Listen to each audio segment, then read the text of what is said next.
Hello दोस्तों, तो आज के इस लेक्चर में हम बढ़ते हैं अपने आगे के पड़ाव पर, यानी कि एक्सरसाइज 4.2 के आगे के क्वेश्चन यहाँ पे आज के लेक्चर में हम पढ़ेंगे।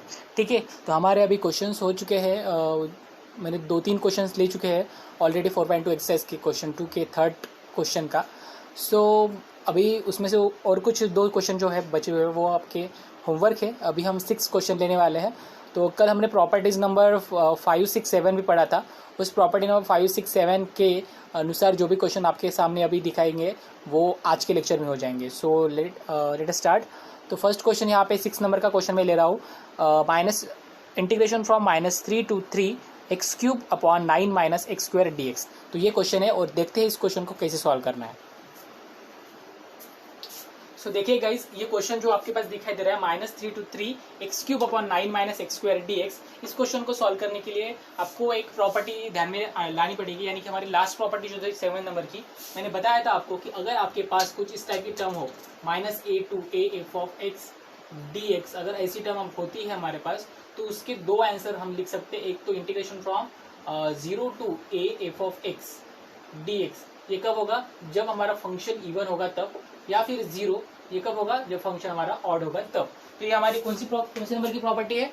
ये हमारी 7th नंबर की प्रॉपर्टी है जो हमने कल पढ़ा था। तो अभी इस प्रॉपर्टी के अनुसार हमको ये सबसे पहली चीज ये हो जाएगी कि हमको फंक्शन ये हमारा इवन है या ऑड है, ये कंसिडर करना है। तो जस्ट हम यहाँ पे पता चल रहा है कि एफ ऑफ एक्स की जो बात है, एफ ऑफ एक्स यहाँ पे क्या दिखाई दे रहा है आपको? x³ अपॉन 9 - x² दिखाई दे रहा है। अब इस f of x is equal to x³ - 9x² है। तो देखिए, आपको इवन और ऑड कैसे चेक करना है वो मैं बता देता हूँ। अगर एफ ऑफ एक्स आपके पास कोई भी गिवन है, यानी कि अगर आप एफ ऑफ -x निकालते हैं तो वो एफ ऑफ -x आपके एफ ऑफ एक्स के ही बराबर आएगा, या तब ये हमारा फंक्शन हो जाएगा इवन। ठीक है, और अगर एफ ऑफ -x अगर आपका -f ऑफ x के बराबर आएगा तो आपका फंक्शन हो जाएगा ऑड। ठीक है, तो देखिए वो कैसे, वो भी मैं बता देता हूँ। यहाँ पे एग्जांपल आपके सामने दिखाई दे रहा है, F of x is equal to x³ upon 9 - x² है। अब आपको एफ ऑफ -x निकालना है, तो -x निकालते हैं तब क्या होगा? इसमें माइनस पुट करोगे -x के जगह पे, तो यहाँ पे -x³ हो जाएगा, माइनस x का स्क्वायर बन जाएगा। अब इसको सॉल्व करेंगे तो -x का क्यूब क्या आएगा? तो -x का क्यूब -x³ आएगा। यहाँ पे 9 माइनस और -x का स्क्वायर क्या आएगा? +x²। तो इस तरह से हो जाएगा हमारा टर्म। तो अभी ये टर्म क्या हो गई हमारी? देख लीजिए, माइनस है, अगर मैं बाहर दे दूं तो ये जो इतनी टर्म है ना, ये वाली जो टर्म आपके पास दिखाई दे रही है, इतनी टर्म, ये हमारी टर्म क्या है? एफ ऑफ एक्स है। तो एफ ऑफ एक्स है, यानी कि इस टर्म में आपके पास क्या दिखाई दे रहा है कि f of -x is equal to -f of x. तो हम बोल सकते हैं therefore f of x is odd function. ठीक है, odd function. Therefore by the property, कौन सी प्रॉपर्टी? तो ये प्रॉपर्टी आपको यहाँ पे लिख देनी पड़ेगी। ठीक है, by the property integration from -3 to 3 x³ upon 9 - x² dx is equal to 0। क्योंकि यहाँ पे हमारा फंक्शन ऑड आ रहा है, ऑड के अनुसार हमारा ऑड अगर फंक्शन होता है तो आंसर तो डायरेक्टली 0 आता है। तो यहाँ पे कुछ भी सॉल्व करने की जरूरत नहीं, आपको इंटीग्रेशन के आगे बढ़ने की भी जरूरत नहीं है। कुछ स्टेप भी मत कीजिए, सॉल्व भी मत कीजिए, कुछ भी नहीं करना है, सब्स्टिट्यूशन भी नहीं करना है, डायरेक्टली आंसर 0 लिख दो, क्योंकि हमारा फंक्शन ऑड आ रहा है यहाँ पे। दैट्स इट, हो गया यहाँ पे आंसर खत्म। ठीक है, चलिए इसको लिख लीजिए। आपका क्वेश्चन नंबर 7 पे चलते हैं। तो अभी चलते हैं क्वेश्चन नंबर 7 पे। तो क्वेश्चन नंबर 7 में देख लीजिए, क्वेश्चन आपके सामने दिखाई दे रहा है, integration from -π/2 to π/2 log of 2 + sin x upon 2 - sin x dx। तो अगेन हमारे सबसे पहली कंडीशन ये होगी, जब भी आपके पास ऐसी लिमिट दिखती है -π/2 से π/2, यानी कि -a to a ऐसी लिमिट दिखती है, तो सबसे पहला पार्ट यही कर लेना कि जो फंक्शन एफ ऑफ एक्स है उसमें -x पुट करके देख लेना का। और अगर -x पुट करने के बाद आपको एफ ऑफ एक्स ही मिलता है तो वो इवन हो जाएगा। उसके बाद अगर -f ऑफ एक्स आता है तो ऑड हो जाएगा। ठीक है, और बाद में अगर इन दोनों में से जो भी आया वो आपको ये 7 नंबर की प्रॉपर्टी यूज करनी है। अगर इवन होगा तो ये फर्स्ट वाला यूज करो, और ऑड होगा तो डायरेक्टली आंसर 0 लिख दो, कुछ भी छुड़ाने की जरूरत नहीं है। ठीक है, यहाँ पे देख लेते हैं कैसे करना है। तो सबसे पहले यहाँ पे आपको दिखाई दे रहा है कि एफ ऑफ एक्स की वैल्यू जो है वो है log of 2 + sin x upon 2 - sin x, ये है। ठीक है, अब इसका यही मतलब होता है कि log of 2 + sin x minus log of 2 - sin x। ठीक है, लॉग ए बाई बी को हम लॉग ए माइनस लॉग बी लिख सकते हैं, तो ये यहाँ तक मैं जस्ट लिख दिया हूँ।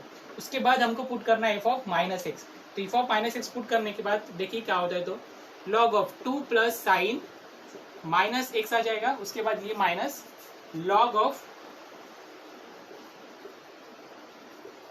2 माइनस साइन माइनस एक्स, तो ये आ जाएगा, ठीक है, इस तरह से हो जाएगा।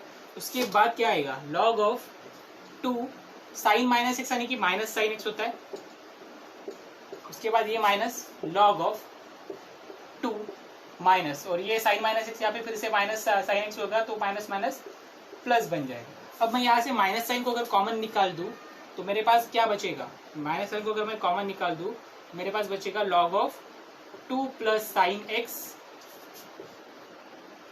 Minus log of 2 minus sine x, right, ये आ जाएगा। और ये वाली जो टर्म है आप देख लीजिए, आपका एफ ऑफ एक्स की वैल्यू ही आपको यही टर्म दिखेगी। इसका मतलब ये है कि ये आ जाएगा माइनस एफ ऑफ एक्स, किसकी वैल्यू थी, एफ ऑफ माइनस एक्स की, तो एफ ऑफ माइनस एक्स की वैल्यू यहाँ पे आ रही है माइनस एफ ऑफ एक्स। और जब हमारा ऑड फंक्शन ये कहता है कि f of minus x equals to minus f of x आता है, तो हमारा फंक्शन क्या होता है, ऑड होता है, तो बोल सकते हैं therefore f of x is odd function. तो फिर आंसर क्या आएगा, आई का जो भी हमारा क्वेश्चन है उसका आंसर क्या आएगा, 0, दैट्स इट। कुछ भी सॉल्व करने की जरूरत नहीं है, बस ऑड है या इवन है चेक करो और दैट्स इट, आंसर लिख दो। तो इस तरह से हमारा इस क्वेश्चन का भी आंसर आ चुका है, इस क्वेश्चन का आंसर है 0, ठीक है। सो राइट डाउन दिस, हम क्वेश्चन नंबर नेक्स्ट पे चलते हैं। ओके, चलते हैं हमारे नेक्स्ट एग्जाम्पल पे, क्वेश्चन नंबर 9 पे। Integration from minus pi by 4 से लेकर पाई बाय 4 तक, सॉरी 8 नंबर का क्वेश्चन है ये शायद, यस 8 नंबर का क्वेश्चन है, यस मिस्टेक हुआ यहाँ पे। तो integration from minus pi by 4 से लेकर पाई बाय 4 तक x plus 4 pi by 4 divide by 2 minus cos 2x dx। तो इस क्वेश्चन को सॉल्व कर लेते हैं, कैसे सॉल्व करना है हम बता देते हैं, ठीक है। तो देख लीजिए इस क्वेश्चन को, ये क्वेश्चन में अगर देखते हैं सबसे पहले फंक्शन के बारे में, ऐसे दिमाग में जस्ट करके देख लो, माइनस एक्स पुट कर देते हैं, ये minus x plus pi by 4 upon 2 minus cos 2x, cos minus 2x यानी कि कॉस 2x ही होगा, तो ये डिनोमिनेटर में कोई चेंजेस नहीं आएगा, लेकिन यहाँ पे चेंजेस आएगा माइनस, तो लेकिन फिर भी हम माइनस को कॉमन नहीं निकाल सकेंगे क्योंकि ये फंक्शन नहीं आएगा। तो हमको अभी इस फंक्शन में क्या करना है, सेपरेट कर देना है। तो कैसे सेपरेट करना है, यानी कि देख लीजिए माइनस पाई बाय 4 से लेकर पाई बाय 4 तक, सबसे पहले तो x अपॉन मैं 2 माइनस कॉस 2x को लिख देता हूँ, उसके बाद इसको एक dx लिख देता हूँ, और प्लस फिर से माइनस पाई बाय 4 से लेकर पाई बाय 4 तक दूसरा फंक्शन यानी कि पाई by 4 divided by 2 minus cos 2x dx लिख देता हूँ, ठीक है। तो यहाँ पे दो अलग अलग फंक्शन में मैंने कन्वर्ट किया है। अब आप जस्ट दिमाग में ही कैलकुलेशन कर दो कि क्या हो सकता है। तो देख लीजिए सबसे पहले मैं यहाँ पे इसको अगर फंक्शन कंसिडर कर लेता हूँ, क्योंकि यहाँ पे माइनस पाई बाय 4 से लेकर पाई बाय 4 तक इसको फंक्शन को कंसिडर करता हूँ f of x equals to, तो इस फंक्शन में जब माइनस साइन पुट कर देता हूँ तो कॉस ऑफ माइनस 2x आएगा। कॉस ऑफ माइनस 2x का आंसर कॉस 2x ही होता है, क्योंकि हमको पता है कॉस माइनस थीटा यानी कि कॉस थीटा। तो डिनोमिनेटर में कुछ भी चेंजेस नहीं आ रहा है, और ऊपर देखते तो x है, x देखते तो x का माइनस एक्स होने वाला है, यानी कि ये फंक्शन हमारा क्या हो रहा है, ऑड फंक्शन है, ऑड फंक्शन है, राइट। तो अगर ये ऑड फंक्शन, इसका आंसर क्या आएगा, 0 आएगा। सो मैं यहाँ पे डायरेक्टली लिख दे रहा हूँ 0 आंसर इसका। उसके बाद यहाँ पे देख लेते हैं, यहाँ पे पाई बाय 4 है इनटू, अब ये देख लीजिए कि ये फंक्शन ऑड है क्या इवन है, तो यहाँ पे पाई बाय 4 तो कुछ पुट करने वाला नहीं है। ये वाली टर्म अगर माइनस एक्स पुट कर देता तो कोई चेंजेस नहीं आने वाला, तो ये डेफिनेटली ये हमारा फंक्शन इवन फंक्शन है, ठीक है। तो अगर इवन फंक्शन है तो इसका आंसर हम डायरेक्टली ऐसे लिखते थे 2 from 0 to pi by 4 1 upon 2 minus cos 2x dx। देख लीजिए प्रॉपर्टी यहाँ पे आपके पास गिवन भी है, आपको अच्छे से पता चल जाएगा, ठीक है। तो इस तरह से आपको चेक करना है। आप चाहो तो सेपरेटली इसको I1 इसको I2 कंसिडर करके आप सेपरेटली भी सॉल्व कर सकते हो, कोई टेंशन नहीं है, ठीक है। मैं यहाँ पे शॉर्टकट में बता रहा हूँ, आप डायरेक्टली बहुत बड़ी वाली मेथड यूज कर सकते हैं, और करना भी चाहिए एक्चुअली में, अगर जो पेपर में छुड़ाते हो तो आप करिए। तो देख लीजिए मैंने यहाँ पे डायरेक्टली ऐसे ही कैलकुलेशन किया मन में, और मुझे पता चला कि ये ऑड फंक्शन है, इसलिए यहाँ पे इसका आंसर 0। ये इसमें भी अगर माइनस एक्स पुट करके दिखता हो तो मेरे को यहाँ डिनोमिनेटर में कोई चेंजेस नहीं दिख रहा, इसलिए ये इवन फंक्शन है, इसलिए मैं इसका पहली वाली प्रॉपर्टी यूज कर रहा हूँ, ठीक है। तो ये आंसर 0 हो गया। तो हमारे पास बच गया ये पाई बाय 2 इंटीग्रेशन फ्रॉम 0 से लेकर पाई बाय 4 तक 1 अपॉन 2 माइनस कॉस 2x। तो कॉस 2x का फॉर्मूला मैं यहाँ पे लगा देता हूँ, फॉर्मूला होता है 1 minus 2 sine square x dx, ठीक है। तो अभी क्या होगा, अभी इसको सॉल्व करना है आपको अच्छे से। तो π/2 इंटीग्रेशन फ्रॉम 0 से लेकर π/4 1/2 - 1 minus minus plus 2 sin square x dx, इस तरह से आ जाएगा आपके पास। ठीक है, तो उसके बाद हमारी टर्म होगी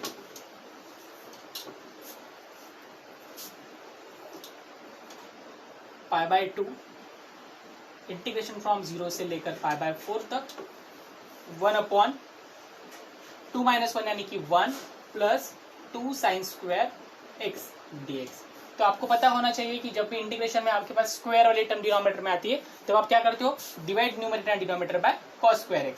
तो अगर ऐसा करता हूं मैं तो यहाँ पे π/2 इंटीग्रेशन फ्रॉम 0 से लेकर π/4 तक 1/cos स्क्वायर x आता है। उसके बाद यहाँ पे 1/cos square x plus 2 sin square x upon cos square x dx, इस टाइप की टर्म आ जाएगी। ठीक है, तो इस टाइप की टर्म आने के बाद क्या होगा, इसका π/2 इंटीग्रेशन फ्रॉम 0 से लेकर π/4 तक, यहाँ पे हो जाएगा sec स्क्वायर x, यहाँ पे भी हो जाएगा sec स्क्वायर x, यहाँ पे हो जाएगा 2 tan स्क्वायर x dx। ठीक है, तो यहाँ पे आधा क्वेश्चन आपके पास सॉल्व हो चुका है। आगे मैं इसको मिटा देता हूँ, क्वेश्चन भी मिटा देता हूँ ताकि आपको पूरा का पूरा मिल जाए यहाँ पे। ओके, तो देखते हैं इसके आगे क्या होगा। इसके आगे हमारा π/2 है, उसके बाद इंटीग्रेशन पे 0 से लेकर π/4 तक है। उसके बाद ये sec square x divided by, इस sec स्क्वायर को हम कन्वर्ट कर देंगे tan में, तो ये होगा 1 plus tan square x plus 2 tan square x dx। Okay, तो उसके नेक्स्ट स्टेप में π/2 इंटीग्रेशन फ्रॉम 0 से लेकर π/4 तक sec स्क्वायर x, और यहाँ पे हो जाएगा 1 plus 3 tan square x dx। तो इस तरह के हमारे पास टर्म बच जाएंगे। ठीक है, अब सब्स्टिट्यूशन करते हैं, यानी कि put tan x is equals to t, तो उसके बाद sec square x dx is equals to dt। अब लिमिट चेंज करते हैं, यानी कि when x is equals to 0 तो t इज इक्वल्स टू 0 ही रहेगा, tan 0 0 होता है, और x इज इक्वल्स टू जब π/4 होता है तो t इज इक्वल्स टू 1 आता है, क्योंकि tan π/4 यानी कि 1 होता है। तो हमारा जो क्वेश्चन है कुछ इस तरह से कन्वर्ट हो जाएगा 0 से लेकर 1 तक, 1/1 प्लस 3t स्क्वायर dt। अब इसको सॉल्व करने के लिए आपको कन्वर्ट करना पड़ेगा, यानी कि 1/1 प्लस √3t का स्क्वायर देंगे, dt करेंगे। अब फॉर्मूला लगेगा, फॉर्मूला कौन सा लगेगा बता दीजिए, tan इनवर्स वाला फॉर्मूला लगेगा, राइट। हमको पता है उसका tan इनवर्स वाला फॉर्मूला क्या होता है। सो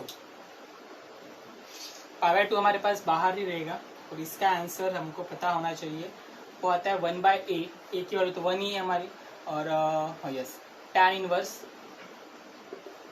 x यानी कि √3t बाय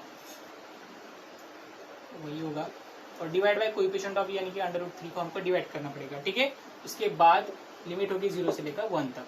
अब यहाँ पे √3 को बाहर निकाल देते हैं, यानी कि π/2 √3 आ जाएगा, और लिमिट इसमें पुट कर देते हैं, यानी कि tan इनवर्स ऑफ √3 होगा माइनस tan इनवर्स ऑफ 0 हो जाएगा, राइट।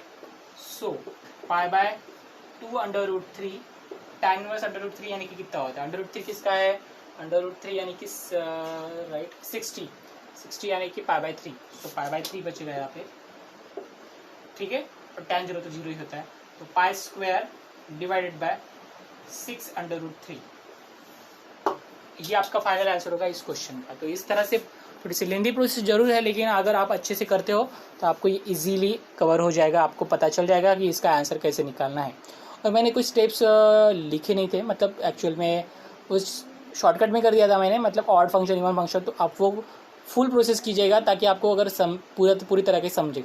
ठीक है, तो अगर कुछ भी नहीं समझता है तो आप कमेंट बॉक्स में कमेंट कर सकते हैं, हम इस क्वेश्चन को फिर से भी ले सकते हैं, ऐसा कोई प्रॉब्लम नहीं है। ठीक है, सो राइट ऑन दिस। तो आज के लिए इतना ही है, आगे के क्वेश्चंस आपको कल मिल जाएंगे अपने वीडियो में, और कुछ बचे हुए क्वेश्चन जो है हमारे एक्सरसाइज में आपको मिल जाएंगे, तो वो क्वेश्चन आपको खुद सॉल्व करके देखने, ताकि आपको उसकी प्रैक्टिस भी हो जाए और आपको इसका कंसेप्ट भी क्लियर हो जाए। ठीक है, आप नेक्स्ट क्वेश्चन जो भी हमारा है 9th क्वेश्चन, उसको सॉल्व करके देखिए। सबसे पहले चेक कीजिए कि फंक्शन ऑड है या इवन है, उसके बाद अगर ऑड होता है तो डायरेक्टली आंसर 0, इवन है तो आपके पास 2 × integration of 0 to a f(x) dx वाली कंडीशन है, उसको यूज़ कीजिए, और जैसे मैंने अभी ये क्वेश्चन करके दिखाया वैसे ही आपको वो भी क्वेश्चन करना है। ठीक है, तो कोई भी टेंशन नहीं है। अगर आपको कुछ भी कोई किसी भी तरह का डाउट आता है तो आप डेफिनेटली कमेंट बॉक्स में कमेंट कीजिए और देखते रहिए इस वीडियो को और शेयर भी कीजिए, सब्सक्राइब कीजिए और ज़्यादा से ज़्यादा लोगों तक पहुँचेगी ताकि जितने भी प्रॉब्लम्स मैं ले रहा हूँ सबको मिल जाए। ठीक है, so right on this and thank you so much. कल मिलते हैं।